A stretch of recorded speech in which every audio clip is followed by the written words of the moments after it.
meeting. We meet monthly, and of course, we're very, of course, honored to have Alex Matrosov as our speaker today. In addition to that, we also are very lucky to have a sponsor, and they're going to do a short introduction.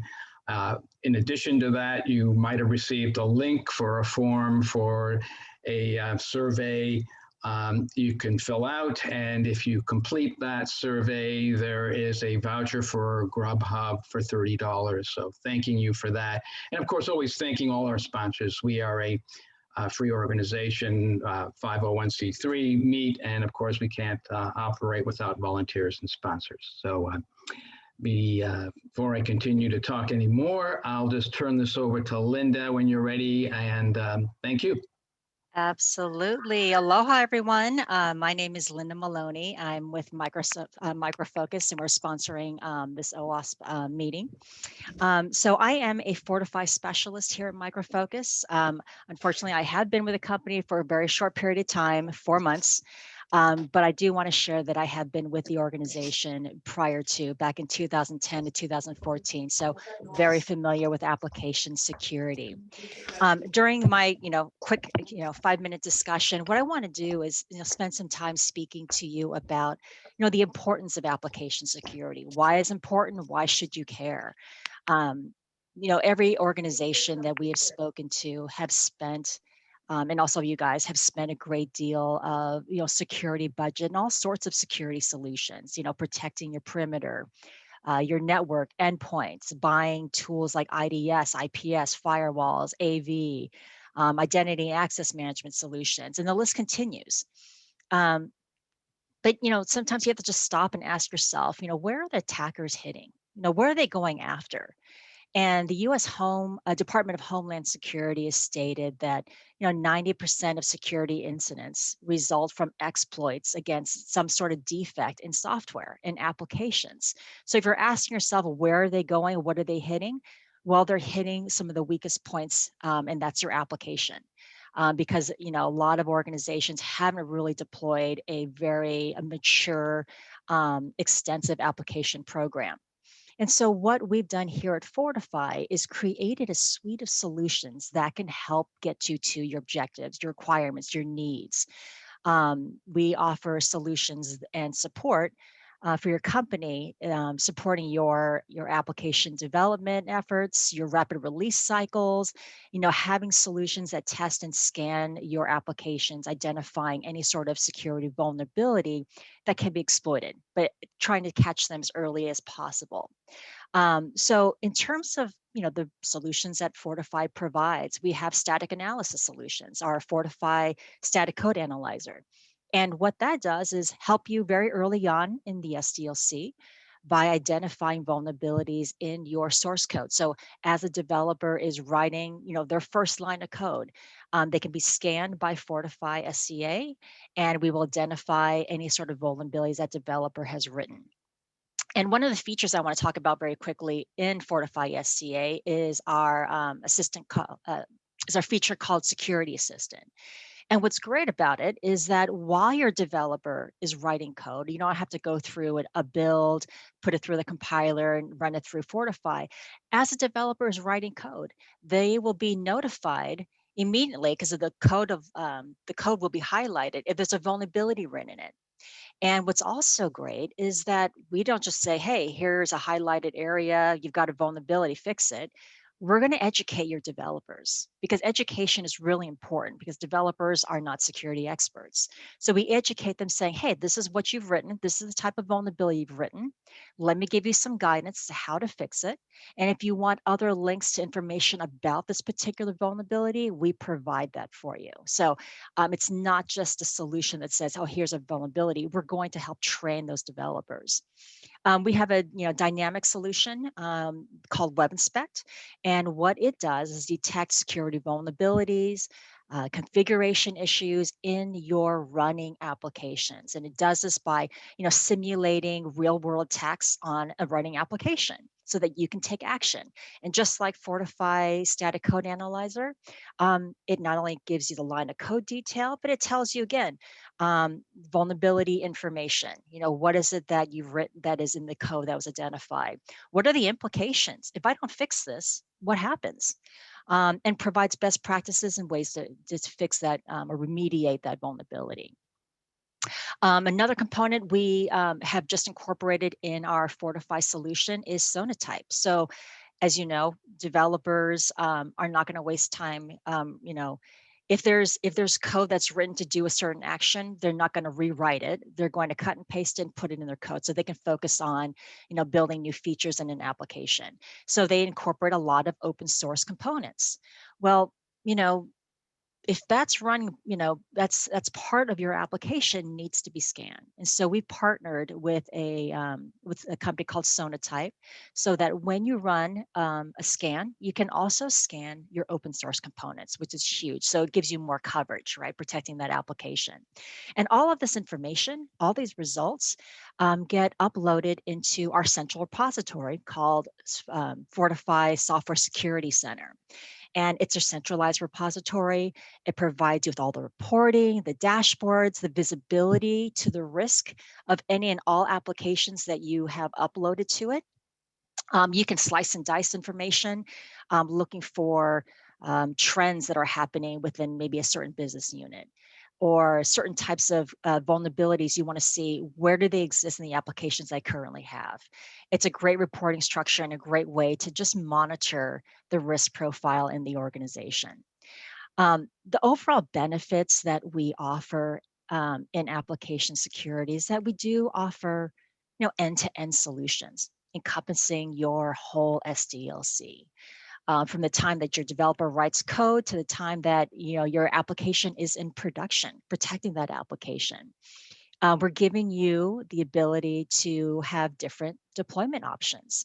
If you are looking to say, hey, I want to bring everything on site, I want all the testing done on site, I've got a robust security team, great, fantastic, we can accommodate that. If you say, hey, I don't have the resources, I can't keep up with my application API scanning, I'm overwhelmed, I'm a team of 3 people, for instance, we can accommodate that also. We have the Fortify on Demand, which is our SaaS offering, security as a service offering that we can do the scans and we can do the auditing and we can provide you with the results of the scan. And there are customers also that I work with that said, hey, all the critical applications, I want to keep on site. All the other applications that are mandated to be scanned, that we need to have them scanned, I'm going to offload that to Fortify on Demand. So we are giving companies a lot of flexibility that best fits their needs versus us trying to push something to you. And then we all know your API, number of APIs that you're using and they need to be scanned, the number of applications that need to be scanned is growing very quickly. Our technology can scale. So as you build more applications, we can accommodate. And of course, accuracy. Everyone talks about accuracy, false positives. We are doing everything we can to make sure that we are reducing the noise, providing you with escalations that are meaningful to your organization, that may be a preference to your organization rather than escalating, issues that you don't care about or that are false positives. Let's not waste resources and not waste time looking at those. And lastly, and I think this is really important, is that we seamlessly fit into your company's environment. We want to remove as much roadblocks as possible so that if we can have integrations to, your build tools, your IDEs, your build servers, your defect management solutions, the better that our technology can easily fit into your environment. So we're not in a plumbing business where we come into you and say, oh, you need to replace this because we don't support it. You need to replace this. We're not doing that. We're saying, tell us what you have in your environment, share your workflow, and let's see where our technology best fits within your environment. And our focus over the past few years, if you haven't looked at Fortify, has really been focused on automation. How can I scan, double, 2 times, 3 times more applications with the same resources and time that I have now? Building automation, automating processes can alleviate that pain point. and really focus your developers, your QA people, your security people on things that matter. We're also expanding our integration efforts. Again, that's important. We want to seamlessly fit into your environment. And we also want to improve the speed. We're always improving the speed, whether it's faster scans, better performance, having audited results faster to you and in your hands for you to review. Those are the focuses that we've been focusing on as we continuously, update our solution to fit your needs and your requirements. And just to sum this up, again, Fortify has a suite of solutions that can help you. And our focus, what we want to help you do is build, have processes in place within your organization that ensures that the software that your company is building, the software that runs your business, is controlled, is protected, and is secure. And definitely Fortify can help you with that. All right, thank you very much. Well, thank you, Linda, for sharing that. Again, thanking Micro Focus for sponsoring today. And of course, if one fills out that link for the form, you're able to receive a Grubhub voucher for $30 to use. And I think my understanding at the end of this, there'll be a short raffle. You're raffling off some items, backpack and some other things. So yes, absolutely. Look forward to that. Well, thank you for that. Moving forward, I want to introduce everybody to our chapter, and of course we can't have these meetings month to month, year after year without a board. And this is some of us before COVID. I'm sure now some of us might now look a little more afraid, but thanking them. And of course, the volunteer community has made this a very special group of people. And in addition to that, as we move forward, who we are, again, just a quick overview of there's a couple thousand meetup members. We are the original host chapter with AppSec California, as well as with Orange County. And we have been very fortunate to be able to bring that year after year.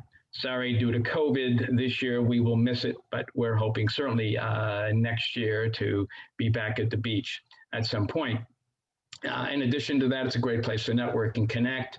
And of course, before COVID, we were meeting monthly and we had a lively group of people here.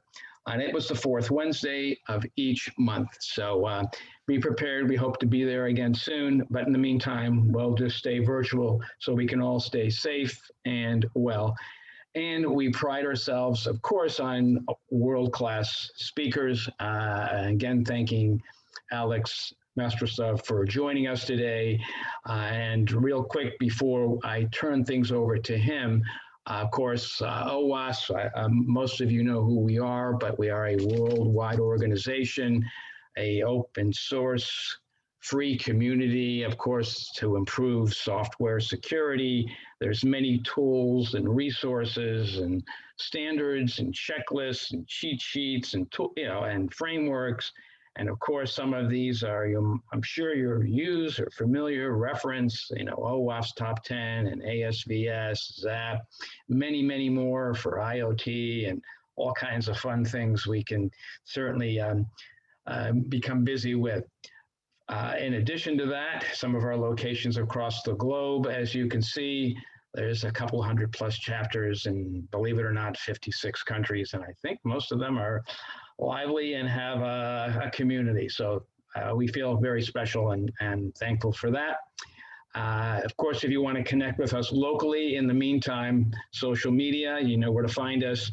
And of course, if you want to be more of the community, feel free to reach out to us. If you want to volunteer or have a talk at some point to bring to the community, we would love to, give you that opportunity. So without further ado here in a moment, I'm going to bring us over to Alex, but I do want to say while we're at home, certainly with COVID protocols, we might not be out running around. And if you are, of course, would like to reference and view our videos from AppSec California from last year and the years before. We have awesome talks. We've spent a lot of time and resources and to bring quality videos, and they're there for you to view and enjoy. They're free. So I hope hopefully you'll make some time to do so. Without much more to be said here, but Alex is waiting in the wings, and with that, he has many years of experience in offensive security research, decades of reverse engineering, advanced malware analysis, and of course, firmware security and exploitation techniques. He's obviously has positions with and held as well as present and past with NVIDIA, Cylance, Intel Security Center for Excellence, ESET, obviously spoken at many conferences, also organized conferences and does teachings, DEF CON, Black Hat, Recon, and many others. In addition to that, also has contributed and brought a tool that's an IDA Pro plugin, XFi Explorer. And so with that said, Alex, again, and welcome to LA. It's nice that you're actually local. You've just moved here, and take it away. And we hope to see you soon in person at one of our meetings. Same here. Thank you, Dave, and thanks for the great introduction. And I'm going to turn over the screen to you now and turn my, do this. Let me just new share, turn that off. Wait a second. Stop my share. There you go. Okay. Hello, everyone. And I think my topic is a bit different from the application security, but the problems I want to highlight is very important and not been spoken much across different conferences yet. So basically, the topic for today's presentation is blind spots of threat intelligence for hardware and firmware. So first of all, why I want to talk about these topics. I'm leading offensive security research at NVIDIA, especially I lead in the team which is focused on firmware and hardware security research, and we're doing a lot of offensive things internally, but also doing a lot of research, which is probably will be pop up at some time of this year too. So, and previously I did a lot of stuff at companies like Intel and spent about a decade doing advanced malware research focused on bootkits and rootkits. So, but I think Dave make a better introduction than myself. Thank you, Dave. I will skip the slide and focus on the next one. So actually think about on the industry visibility point about security. So we're always focusing on kind of like a high level stacks and on the software and telemetry, which is recollecting other signals for threat intelligence and detection, mostly on the operating system level, right? So, and OWASP, it's also mostly focused on the application security and other topics. But today I want to talk about really low level stuff, which is currently creating and a lot of problems for the industry. I mean, like problems which is being visible very long time, but currently it's became very critical for infrastructure security and large enterprises. And not only that, we doing a lot of smart cars, which is became more smarter and smarter year per year, and actually they will make decisions on the road, and it will be driven by the hardware, right? Any vulnerabilities on the hardware side or the firmware side can cause a critical impact, right? So, and if we talk about the modern attack surface, we have persistent techniques, which is focused on the hardware and firmware, and unfortunately, it is a blind spot for the modern endpoint solutions, which is usually stop doing any kind of analysis on the boot sectors or bootloaders level from the operating system. I see it's kind of a shift last 2 years where some of the antivirus vendors start looking on the firmware on UEFI ecosystem. They're extracting basically the firmware and try to analyze it. But they try to apply the similar techniques which has been used for the high-level stacks. And hardware and firmware world, it's very different, and it's hard to spot the threats which is different with the techniques which is not applicable for that. Of course, like signature analysis works if you know enough IOCs and all this stuff, but unfortunately we're struggling with data sets because it's not much threats being catched in the wild, especially because we don't have right tools for that. And if we think about the Mitra attack framework, it's actually getting better and better with the time. It's start discussing kind of like a persistent on the firmware corruption level, but still it is a lot of things which is not relevant or like written in the wrong direction. First of all, integrity doesn't give you visibility, right? So basically, if you check just integrity of your firmware, you not understand what's happening if integrity is broken, what exactly malicious on this piece of firmware, and what kind of malicious code being injected there. Whereas privileges, it's not equal firmware privileges because it's actually depends on the firmware, but if we're talking about UEFI firmware, it is have part of the drivers which is executing on system management mode, which is one of the most privileged places to on the Intel x86 platforms, and it's actually has much more privileges compared to operating system. Even it can break some isolation for virtualization environment, and especially on the clouds, which is kind of like very interesting for the attacker to break in SMM on the servers, because one server can have hundreds of the clients on it, right? So, and of course, like updating your firmware doesn't mean you 100% secure, right? It's not enough, because even with an update, you don't have a guarantee it was no new issues, security issues, or new vulnerabilities introduced on this particular update.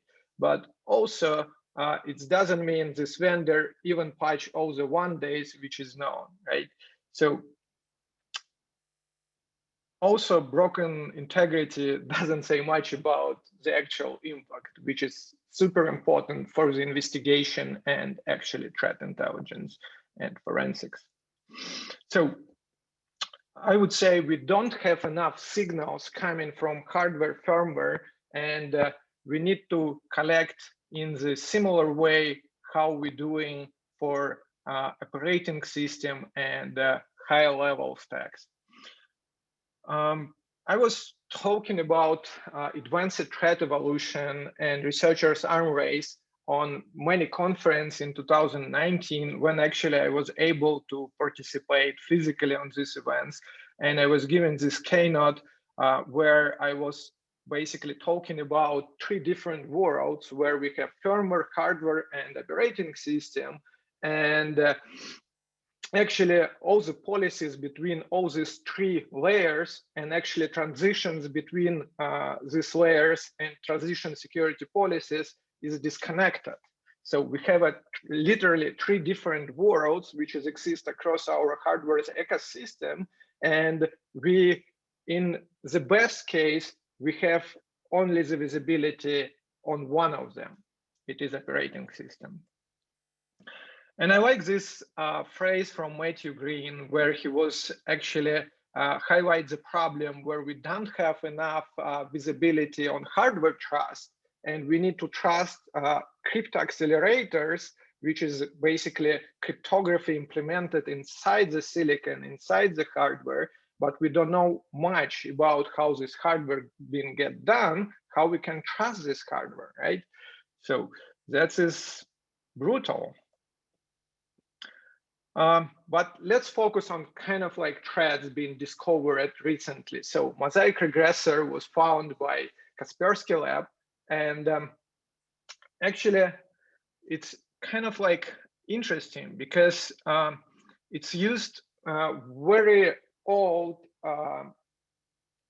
framework which has been leaked from hacking team back to 2015, and it is literally like probably more than a 5 years old code, and some of the attackers modified this framework to probably attack particular target, but even forget to delete old detection indicator, which is basically been specialized UEFI variable inside NVRAM FTA, which is indicate infection of this machine. And by the way, not much endpoint solutions use this indicator to detect the threat, but it's originally exists in the code which has been leaked 5 years ago from the hacking team and actually well present on GitHub. But as Kaspersky claimed, they found mosaic regressor in the wild, and probably it was some particular targets tried to be attacked with this threat. We don't have much information how exactly it's been detected, but the threat, I would say, not much interesting. It's more interesting.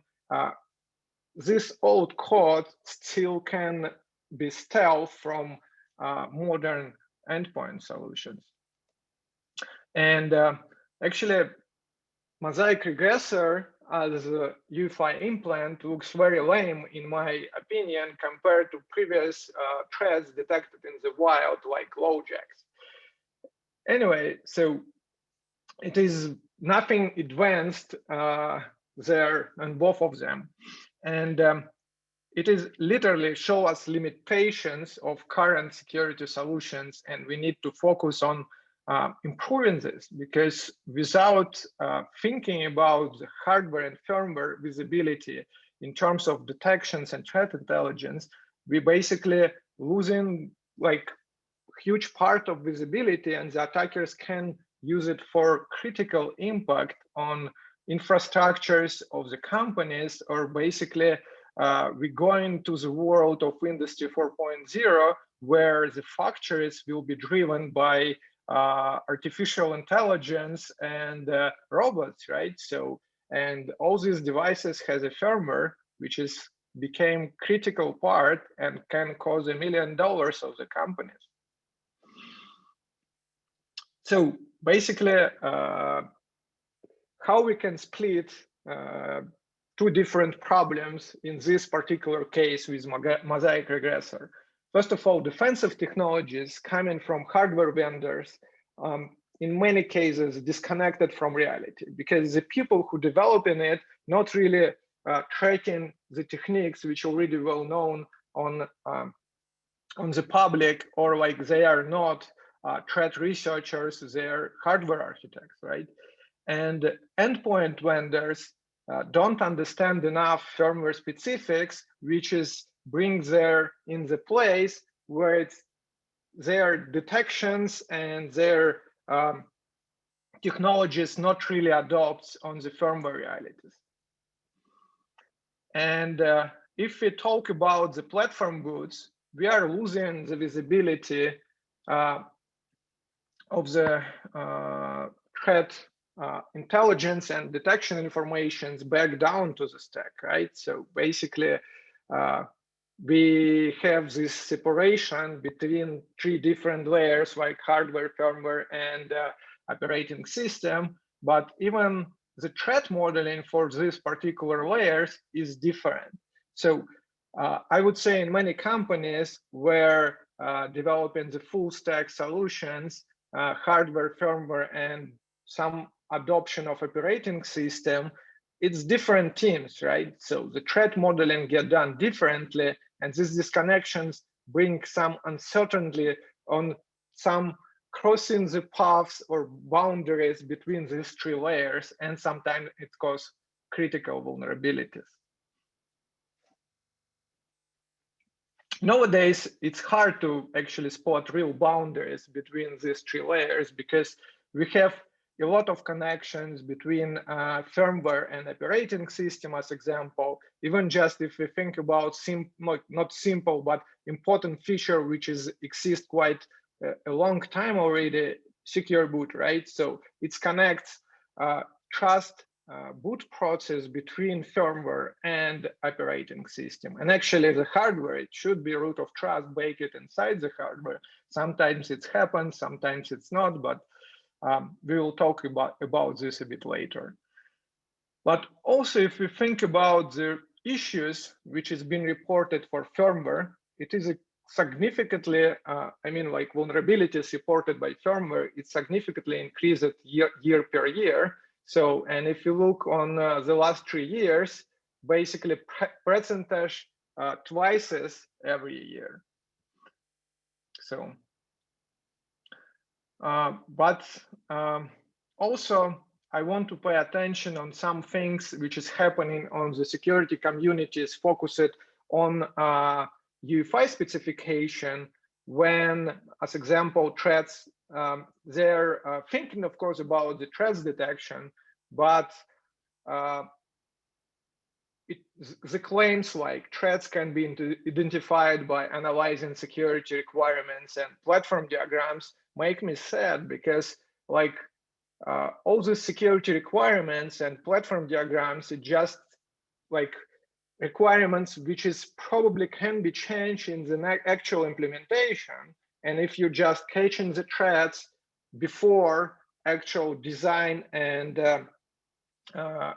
product which is being developed and don't try to understand real level of security at the platform level when it's get done, you definitely will be miss something, and these misses will be cause critical problems. Also, sometimes people want security by obscurity, and as example, firmware binaries available online because people downloading them and installing updates.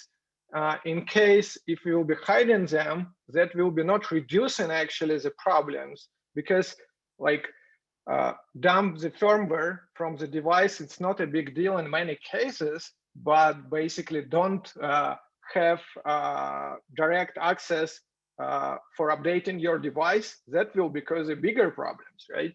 So I don't think that will be create a meaningful way to increase the security level.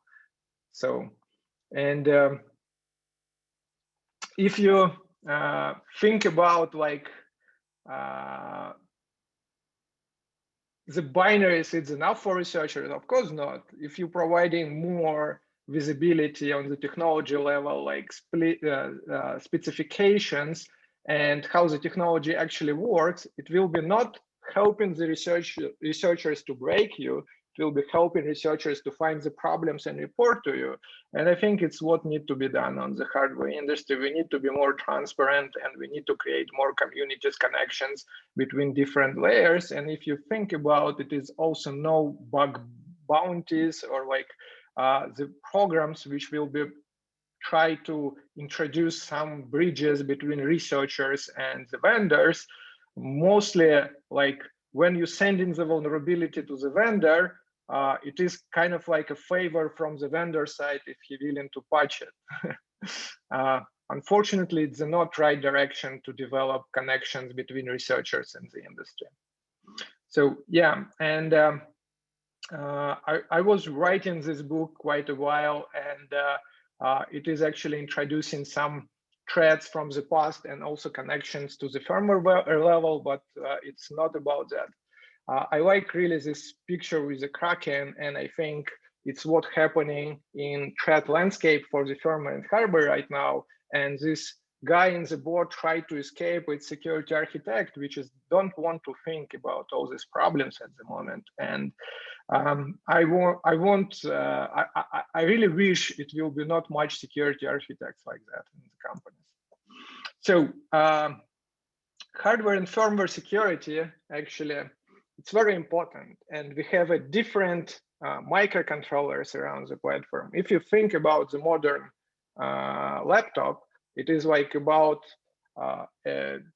20 or 50 different firmwares across this device. And all these components actually, in many cases, done by different vendors. I'm actually glad that Apple tried to bake their own silicon and create unified ecosystem for them, because it's definitely will be benefit the security. But in many cases, usual laptops just have like combined components from the different vendors. Laptops or the servers, doesn't matter, it will be the same thing. And we have, as example, base management controller, we have CPU, we have embedded controller, which is responsible for the power management in some cases, and keyboard controller. We have a Bluetooth stack, we have network stack, and it's multiple chips across the platform. So also for these chips, different vendors responsible for, and that's create kind of like a supply chain problem, because if you have too many things on your platform, so you really need to track all of them, and you need to basically provide to your customers updates frequently. But that's unfortunately not happening, because in multiple cases, vendors update the main firmware, but forget, or in some cases, just not very track new updates from other chips. And it's create actually huge problems, because you have a vulnerable chip, and some of them connected to the system firmware. You can attack from this chip, the main firmware. And I think about the embedded controller, Alex Gazette and myself, we talked a lot at Black Hat 2019. So, and the system state transition between firmware layers and security boundaries defined by hardware, basically, but frequently it's verified on the firmware, because when early boot is happening, it's definitely under the hardware control. But on the later stages, before operating system gets a full control, the firmware, its main connection point between hardware and operating system, which is actually creates this transition and controls the security transition between the layers. Yeah, this actually some reminder about supply chain complexity. And back to 2019, I was talking about on Black Hat Asia and OPCOT in Dubai about modern secure boot attacks. But actually, some of the operating systems, some of the vendors, of course, for enterprise environments, provide capability even to disable technologies which is supposed to be not being disabled by software. As example, BootGuard, it's fully hardware-based security feature for armoring secure boot and creating root of trust inside the hardware. But we are able to disable BootGuard from operating system by group policies. Sometimes it's needed for firmware update or for operating system update. Of course, it's understandable for flexibility. Problem is, it can be disabled by attacker too, and opens the doors for the malicious content inside the firmware, or breaks updates authentication, right? So also that time I was digging into platform configurations inside the firmware, and I found the interesting thing on Lenovo. It's already patched. They have a manufacturing mode, and when it is active, it actually creates a bypass of verification. The Dixie models, basically Dixie, it is kind of like a bunch of very important drivers, include security features inside the firmware. And if it will be not verified, the attacker can basically break in or modify this driver and inject malicious implants there. And it will be opens the doors for the attacker to get an execution on some sensitive level of the firmware states. And complexity of modern firmware, it is create kind of like a very difficult and complex supply chains, and nobody control it 100%. I mean, like, because we have a multiple chips, and of course, like even like on Apple devices, Bluetooth stack, it is third party, and other things as USB controllers and many other things controlled by other vendors. So it's no single vendor which is control whole ecosystem for his device. And we all know about recent supply chain problems on the higher level stack with SolarWinds, which is highlight huge problem, right? Think in the direction if something happens on the firmware. In this case, the device can be fully broken, right? So, or controlled by attacker, or blocked, or like deny of service for the critical infrastructure points. But let's talk about supply chain in terms of different connection points and why it's too complex. On top of the stack, we have Intel, AMD, and some of the open sourced frameworks like Tiana Core, but we have also independent vendors like Phoenix, Insight, and American Megatrends, which is creating these firmware frameworks.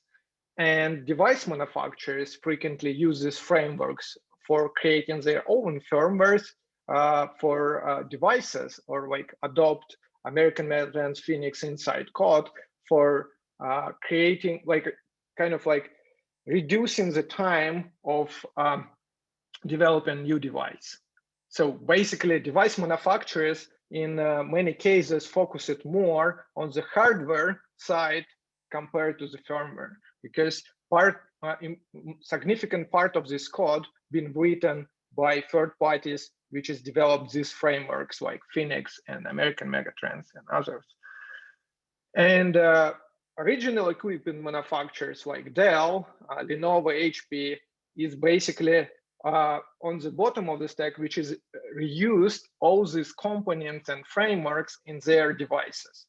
I would say an exception from this picture of the world on ecosystem, it is Apple.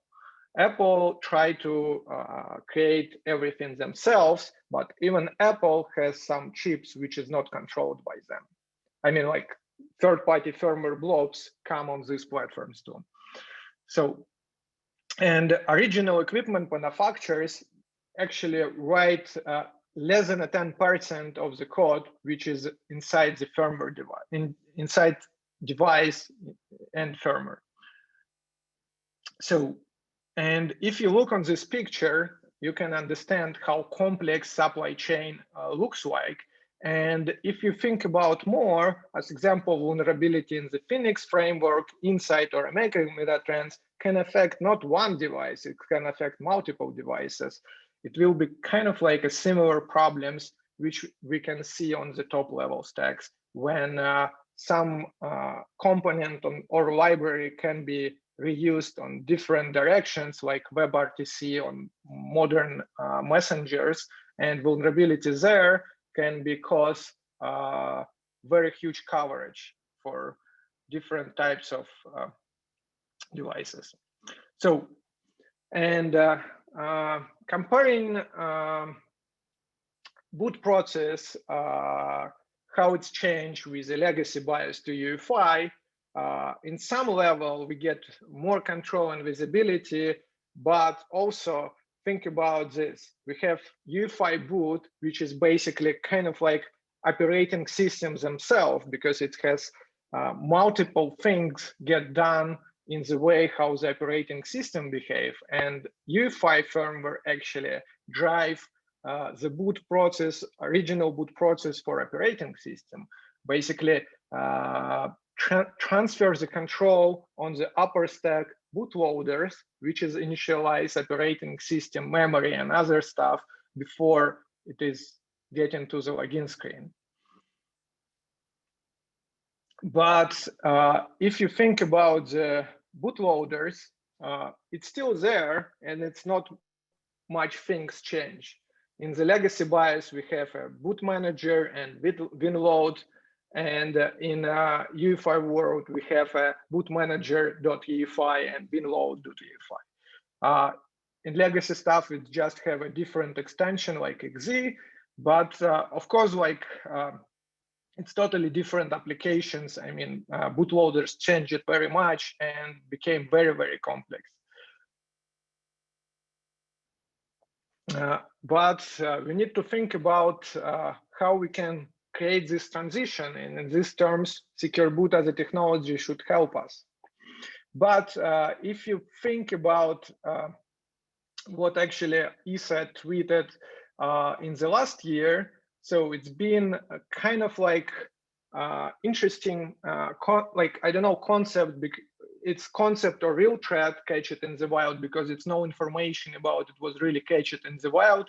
I would say it's a lot of samples being uploaded on the virus total, and also it was kind of GitHub repository where these attackers or whatever try to store these binaries and some of the part of the source code.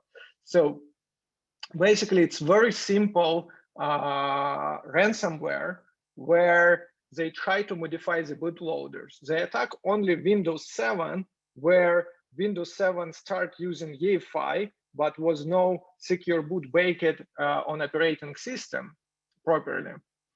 So it is just basically the threat itself is just showing the ransom screen, but it is no way how you can disable it. In this case, if these guys will be asking for the ransom, they basically don't have ability to unblock the system. And basically they will be just get the money, but it will not help anybody to reduce or like decrypt something. And it's actually not encrypting anything. It's just showing the screen. On my presentation on Black Hat Asia back to 2017, I was talking about the problems with possibility for the attacker or UEFI ransomware exactly on this way, where I mentioned it, it is a huge possibility for basically block and deny of service of the system, and it can cause huge problems, but it is no way how you, without physical access, can recover the system. But also if it will be kind of like encryption, so that can create significant problems.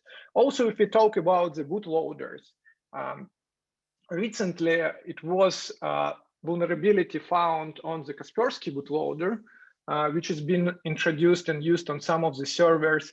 And this bootloader actually was properly signed, and using the vulnerability from this bootloader, it was possible, create a possibility to bypass the secure boot in many platforms. At the moment, it's already blocked and blacklisted, and I don't think it can be reused, at least on the platforms where this blacklist being updated.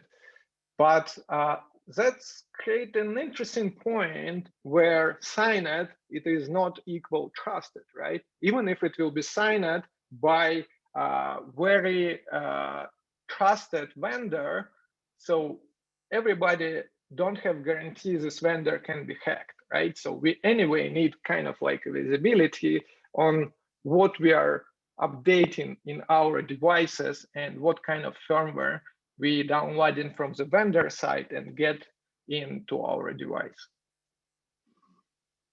Also, that's remind me old issue with MX16100 called like Golden Key, presented on DEF CON in the same year. So actually the vulnerability tried to bypass secure boot with kind of like a modified boot manager. So basically it was bypass for security features introduced on boot manager. We blindly trust anything which is signed and come from the trusted source. And I think it's kind of like a huge concern in the industry, because what we are doing on the application level, if we download something, we scan with endpoint, right? So we try to understand it is no malicious, at least known malicious code is introduced on these binaries. But same thing, importantly, need to be done for firmware. We don't have anything there which can create the same level of confidence what we have on the operating system. So one more example, it is actually HP ProLand machines was signed bootloaders, but with some vulnerability in grep, also known as a boot hole found by Eclipsium, able to with a in-smod command enabled allows arbitrary code execution, because exactly this was a part of vulnerability, allows the attacker arbitrarily execute the code and bypass secure boot. So basically, it can allow the attacker to execute some code which can bypass security boundaries created on operating system level, like Hyper-V isolation between secure kernels. So, and of course, this bootloader being properly signed, and here is kind of like details about vulnerability, which is classical memory corruptions, and you can see there.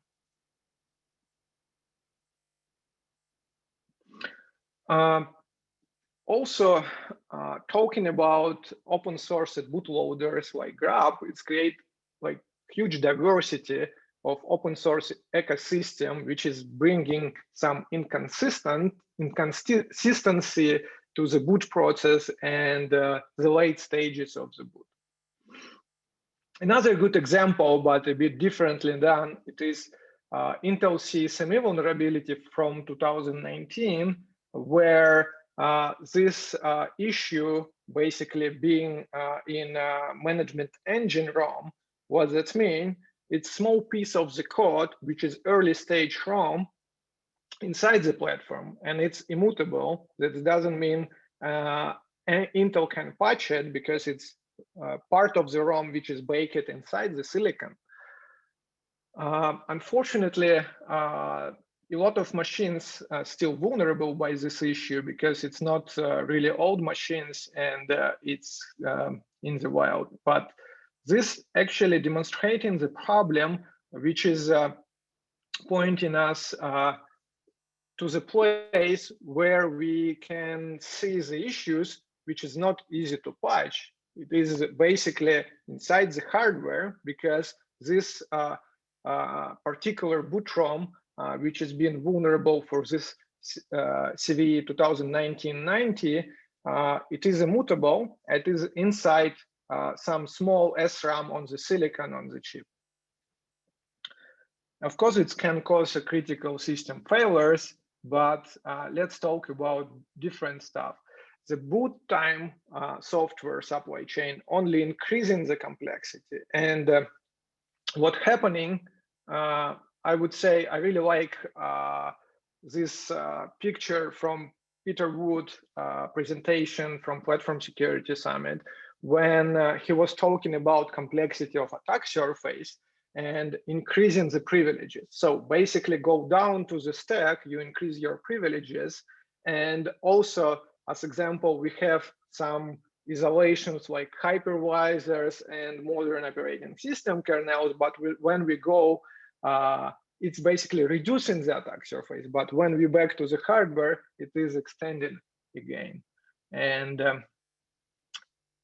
that's really a lack of visibility at the moment. But let's talk about something really hardware. Let's talk about FPGAs and silicon. What if you have a root of trust for secure boot baked inside FPGA? So pretty recently, just a year ago in 2019, it's been a paper from the folks which is found the vulnerability in Cisco Trust Anchor, which is actually silicon-baked root of trust based on FPGA. And of course, like for this particular vulnerability, you need a physical access to able to properly introduce this exploit. But if we talk about the devices which is coming to the data centers, it can be a significant problem of the supply chain, right?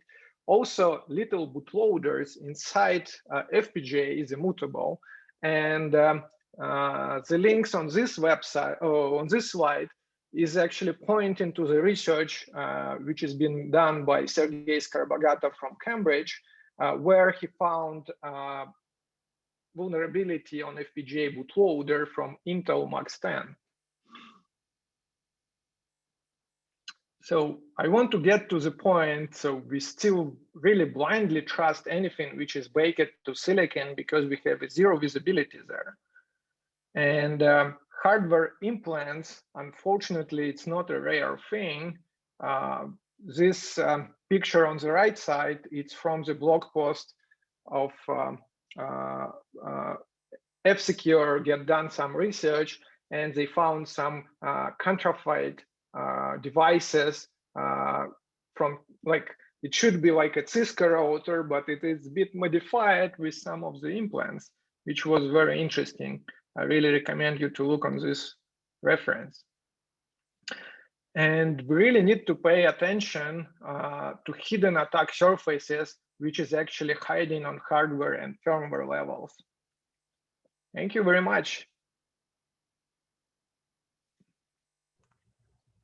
I think I'm done. Thank you very much, Alex. Do we have any questions? We have a few minutes. Certainly an awesome presentation. There's an article that was published around just a little information back in 2013 that the Kremlin was going back to typewriters for security reasons. You can actually Google that and find numerous articles. So I think what we're saying is maybe we just better go back to typewriters. Well, anyhow, it's just a story. I'm not saying it's real, but there you go. But thank you for the awesome talk.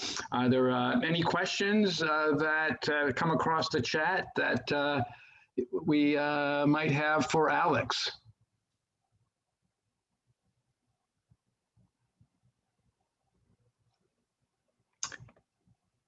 Going once, going twice, going 3 times.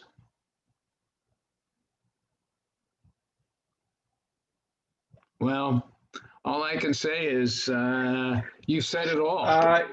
Yeah, it is usual situation when basically people talking about the hardware and firmware threats or like problems or vulnerabilities. It's actually very specific topics, and I would say I not really frequently get questions from the audience, but I will really appreciate it.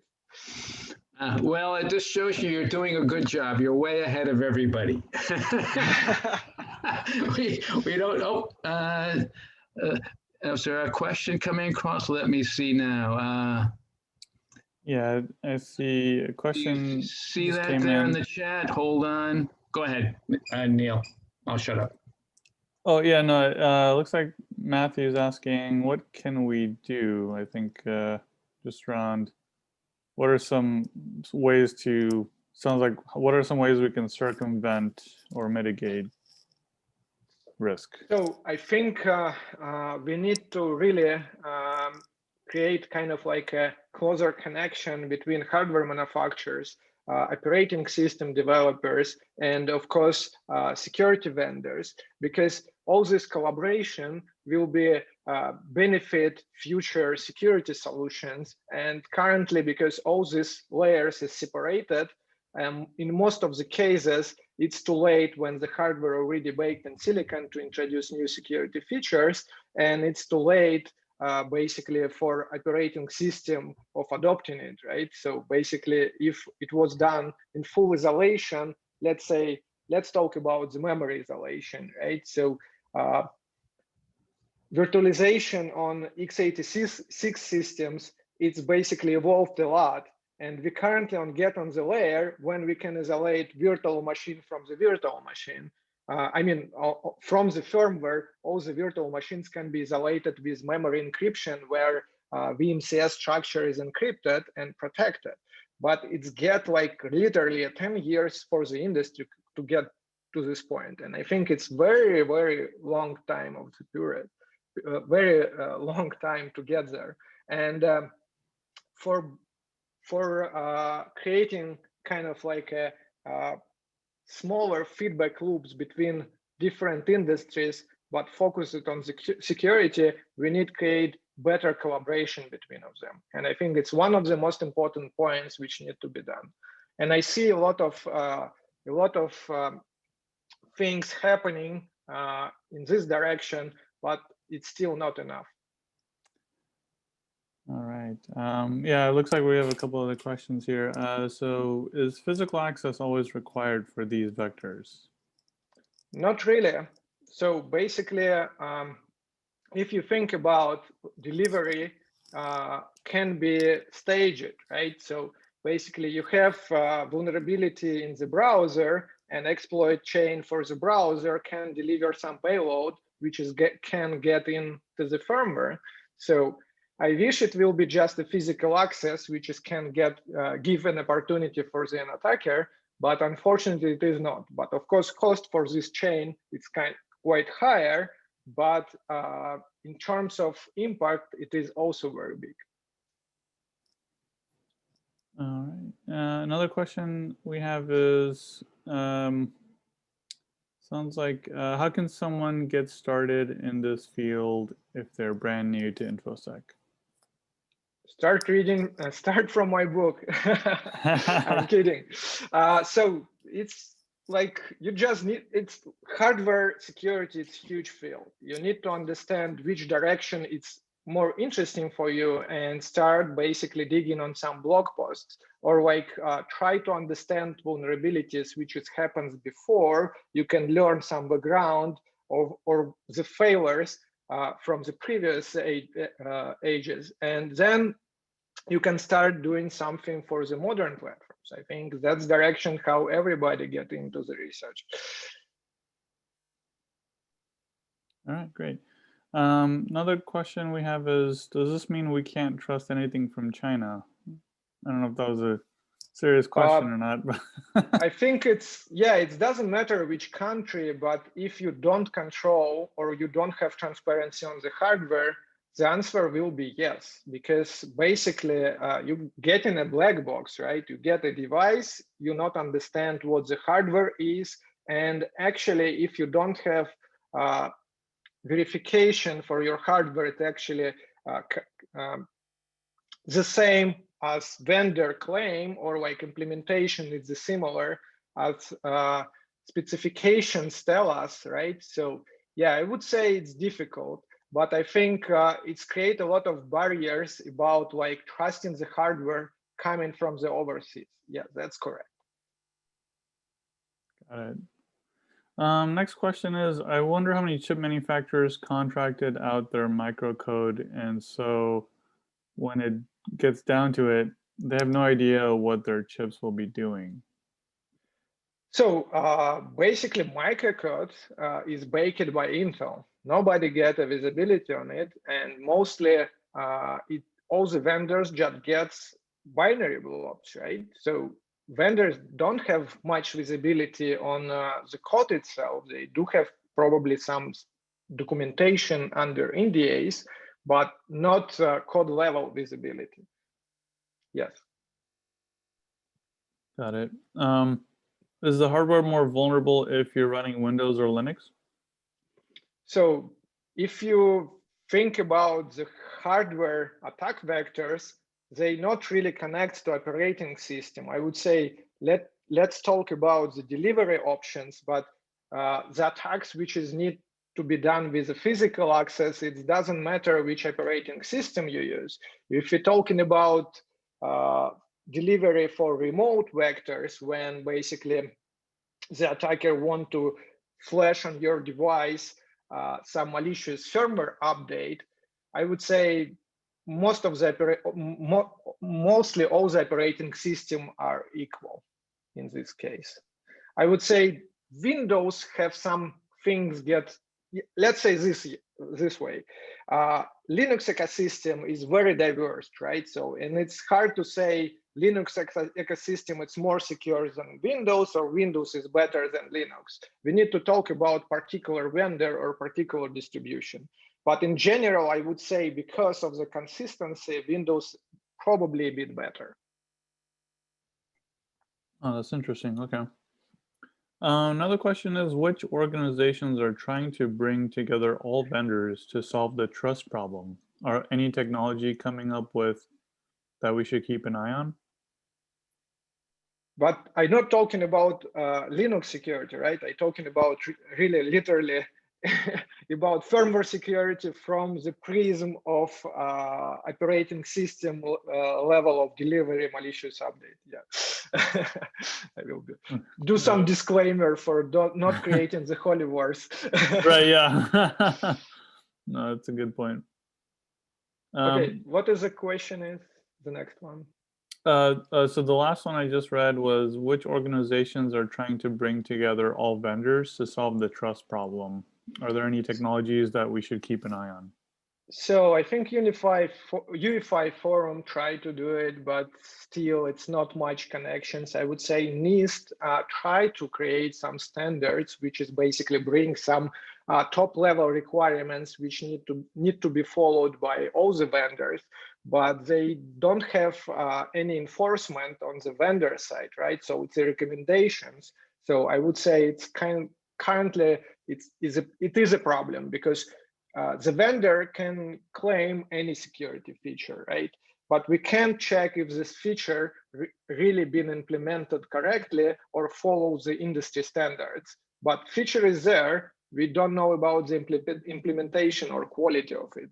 Because I would say, even if we talk about endpoints, it is a lot of testing happens, but nothing like that happening on security features baked in hardware or firmware.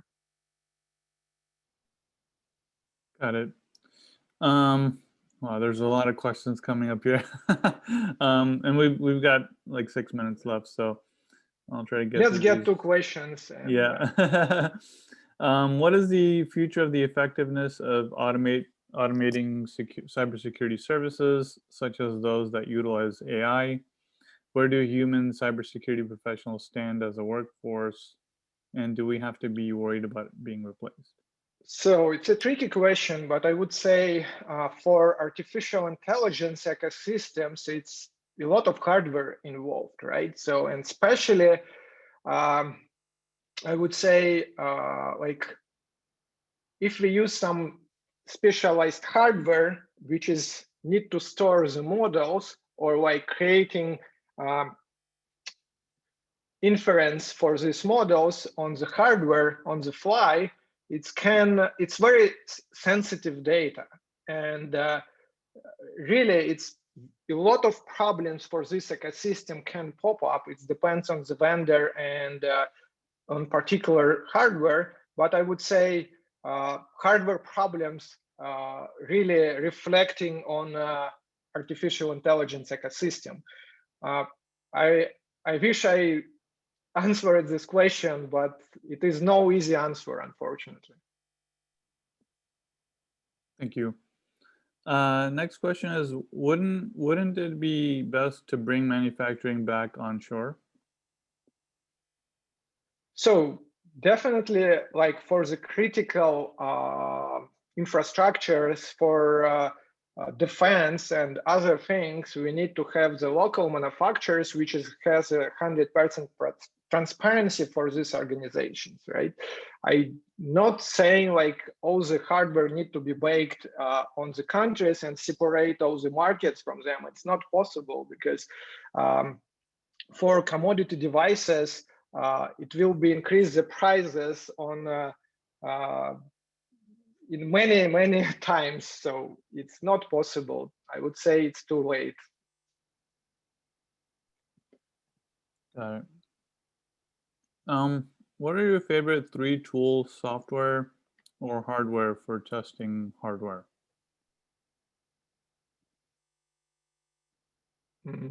Hardware or firmware? Basically, it is different things. I would say it really depends, because most of the devices are different. So you need to start from some point, and also, of course, it is some goals you need to reach.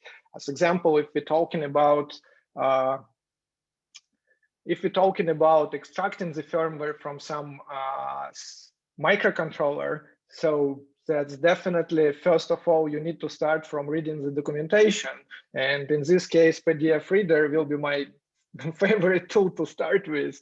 But actually, if we're talking about like modern laptop and we need to extract the firmware and analyze it, and it is a UEFI firmware, I would say UEFI tool, it's the name of the tool. It's perfect for try to gain visibility and look how the firmware it looks like, or spot some anomalies or on the content of this firmware. But after you find some interesting drivers there, or like binary blobs, you need to analyze it.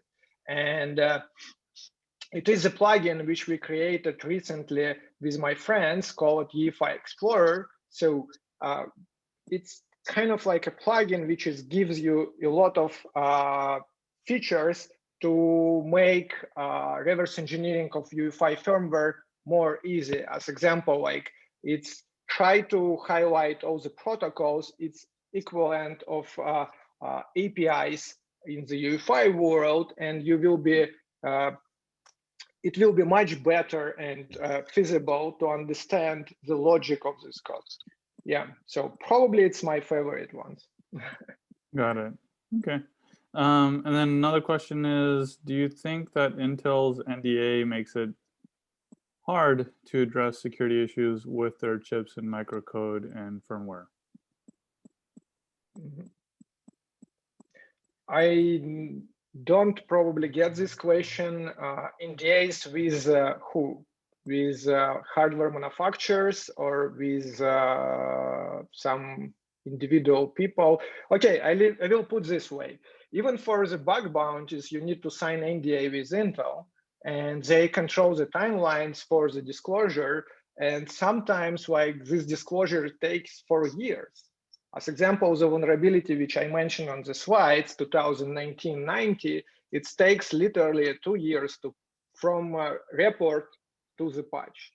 So yeah, this really long cycles, and researchers can do nothing. They under NDA, and Intel can legally basically create a problem. So nobody wants that, and yeah, it's definitely not benefits the security, because basically the patch cycle can be very, very long, and it is not like Google Project Zero claim 90 days and after that creating a blog post. Okay. Would you say UEFI is less secure than legacy BIOS despite secure boot? No, I don't say this. Of course, like UEFI much better. It's complex. It's actually more complex than legacy BIOS. Usual UEFI firmware, it's over the 6 million lines of the code. Think about it. It is like literally like operating system. And of course, it's caused a lot of problems as any large code bases and ecosystems.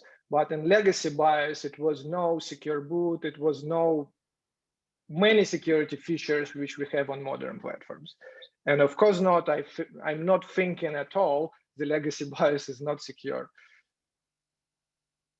More secure. It's less secure, and it's super vulnerable, by the way, because most of the legacy BIOSes, which actually unfortunately still exist, as example on some industrial controllers, it's not getting the patches because it's just very old systems. Got it. All right. Yeah. So we're up at time now, but thank you so much, Alex, for speaking with us today. It was very informative. Thank you so much. Yes, I'd like to add that as well. Thank you. Very, very informative. And of course, yeah, we have some challenges ahead. Well, we hope to see you soon. Go ahead. Me too, and I hope these challenges we will be able to solve soon too. So thanks a lot for inviting me and having me today. Great. And I think, is Linda still on the call? I am. Yeah, I think there was a raffle. So if there's anybody, you might just want to call out their names so you can reach out and Yeah, exactly. No, I was just filtering